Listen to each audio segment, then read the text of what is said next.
নজর রাখবো পরবর্তী সংবাদে। সোনা উদ্ধার হয়েছে প্রচুর পরিমাণে এবং যার বাজার মূল্য আনুমানিক 100 কোটি টাকা। 100 কোটি টাকার সোনা উদ্ধার হয়েছে। তারই মধ্যে যে বিষয় জানা গেছে, এসটি ও এটিএস এবং ডাইরেক্টর অফ রেভিনিউ ইন্টেলিজেন্স যৌথ তল্লাশি চালিয়ে এই সোনা উদ্ধার করেছে এবং অবশ্য গুজরাট থেকে উদ্ধার হয়েছে।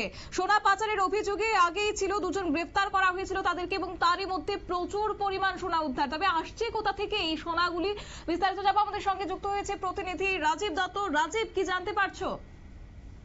দেখো, প্রথমে বলি যে ভারতবর্ষে এককালীন এত সোনা একসঙ্গে উদ্ধার বোধহয় আগে কখনো হয়নি। এই খবরটি এসেছিল গুজরাটের অ্যান্টি টেররিস্ট স্কোয়াড রয়েছে, তাদের কাছে খবর আছে বিভিন্ন সূত্রে।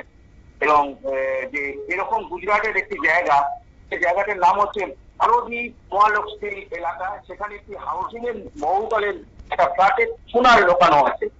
তো এর আগে যখন ধরা পড়েছিল তাদের জিজ্ঞাসাবাদ তাছাড়া বিভিন্ন সূত্রে খবর পাচ্ছে চোরাই সোনা যেগুলো বিদেশ থেকে আনা হচ্ছে, সেই সোনাগুলো এখানে রাখা হয়েছে। এবং সঙ্গে সঙ্গে গুজরাট অ্যান্টি টেররিস্ট স্কোয়াড খবর পাওয়ার পর তারা ডাইরেক্টর অফ রেভিনিউ ইন্টেলিজেন্স, কারণ মূলত জানো যে সোনা পাচারের সূত্রে এরাই কাজটা করে, তাদেরকেও খবর পাঠায় এবং তারপরে যৌথ তল্লাশি শুরু হয় এই ফ্ল্যাটে, বালোদি মহালক্ষ্মী এলাকায় যে একটি বহুতলের ফ্ল্যাট। এবং সেখানে ঢুকে তাজ্জব বেড়ে যায় গোয়েন্দারা যে 90 কেজিরও বেশি সোনার বার, ছোট ছোট বার 90 কেজিরও বেশি, এবং সোনার গয়না হচ্ছে প্রায় 20 কেজির মতো। এছাড়া দামি ঘড়ি এবং আরো অনেক কিছু দামি দামি সমস্ত জিনিসপত্র ছিল। প্রায় সব মিলিয়ে যে 100 কোটি টাকারও বেশি শুধু সোনাই মিলেছে। তো এই কারা এই পাচারের সঙ্গে যুক্ত সেটা কিন্তু গুজরাট পুলিশ এই নিয়ে তদন্ত চলছে। জানি এর আগেও দুজন গ্রেফতার করা হয়েছে। মূলত এখানে যে স্মাগলার রয়েছে, ব্ল্যাক মানি যে দলে হোয়াইট কয়েন এরকম একজন আছেন, মেঘ শাহ বলে, তো তিনি এই কাজটা করেন। তো যদিও তাকে পুলিশ নাগালের মধ্যে পায়নি, তিনি পালিয়ে গেছেন, কিন্তু তিনি দীর্ঘদিন ধরে এই কাজটা করেন। তার একটা বিশাল তার নেটওয়ার্ক রয়েছে, প্রায় 500-র মতো এজেন্ট রয়েছে সারা ভারতবর্ষে, যে যারা এই সোনাগুলোকে ছড়িয়ে দেয় বিভিন্ন জায়গায়। তো একটা বড় ধরনের গ্যাং কাজ করছে, পুলিশ ইনভেস্টিগেশন করছে। যেহেতু পুরো কেসটাই এখন কিন্তু ডিআরআই এর হাতে আছে, গুজরাট অ্যান্টি টেররিস্ট তারা পুরোটাই ডিআরআই কে দিয়েছে তদন্ত করার কেউ, কারণ তারাই এগুলো ভালো করে করে। তো যেটা জানা যাচ্ছে যে এই যে সোনাগুলো কোথা থেকে এসছে, যে কয়েকদিন আগে সোনাগুলো যখন আরব সাগর থেকে নৌকা করে আনছিল কয়েকজন, সন্দেহ যে এই একটি নৌকা করে আসছিল কিছু যুবক, তারা তখন কোস্টাল গার্ড এই নৌকাটিকে দেখতে পায়, তুতিকোরিন বন্দরের কাছে। তো সেই সময় যখন কোস্টাল গার্ড তাদেরকে থামতে বলে, তারা থামেনি, তারা কিন্তু বন্দরে চলে আসে এবং এই নৌকাটা ফেলে দিয়ে তারা চলে আসে সমস্ত জিনিসপত্র নিয়ে। তাদের ধরতে পারা যায়নি।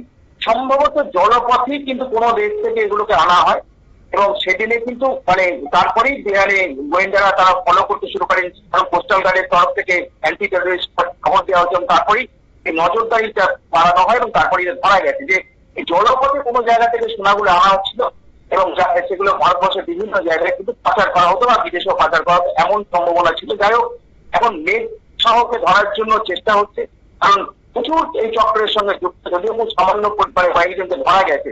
চেষ্টা চলছে, কারণ এটা এত বড় সিজার, এত সোনা আগে কখনো ভারতবর্ষে এত একসঙ্গে সোনা উদ্ধার হয়নি। সবটাই কিন্তু তারা দীর্ঘদিন ধরে করছে, কিন্তু ধরা পড়েছে দু একজন। কিন্তু পুলিশের বা ডিআরআই এর কাছে খবর ছিল যে এত পরিমাণ সোনা আছে, তাই পুরো বিষয়টা তদন্ত ডিআরআই করছে এবং তদন্ত শেষ হলে বোঝা যাবে কারা কারা এর সঙ্গে যুক্ত। তবে এদের নেটওয়ার্ক রয়েছে সারা ভারতবর্ষ জুড়েই। শতাব্দী, ধন্যবাদ। অর্থাৎ আপনারা শুনলেন, গুজরাটের আহমেদাবাদের একটি বহুতলের ফ্ল্যাটে তল্লাশি চালিয়ে এই প্রচুর পরিমাণ সোনা উদ্ধার করা হয়েছে। গুজরাট পুলিশের অ্যান্টি টেররিস্ট স্কোয়াড এবং ডিআরআই তারা তল্লাশি চালিয়ে এই সোনা উদ্ধার করেছে। অবশ্য সোমবার রাতে এই অভিযান চালানো হয়েছে এবং তারপরে 100 কোটি টাকা সোনা উদ্ধার করা হয়েছে এবং তারই মধ্যে একজনকে গ্রেফতার করা হয়েছে বলেও খবর। তবে যাই হোক, 80 কেজির এই সোনা উদ্ধার হয়েছে, কিভাবে আসছে এগুলি এবং কারা রয়েছে এই পাচার বাণিজ্যে, সেটা অবশ্য তদন্ত সাপেক্ষ এবং গুজরাট পুলিশও সেদিকে যে তদন্ত করছে সেটা কিন্তু আর বলার অপেক্ষা রাখে না। নিয়ে নিচ্ছি ছোট্ট একটি বিজ্ঞাপন বিরতি, সঙ্গে থাকুন।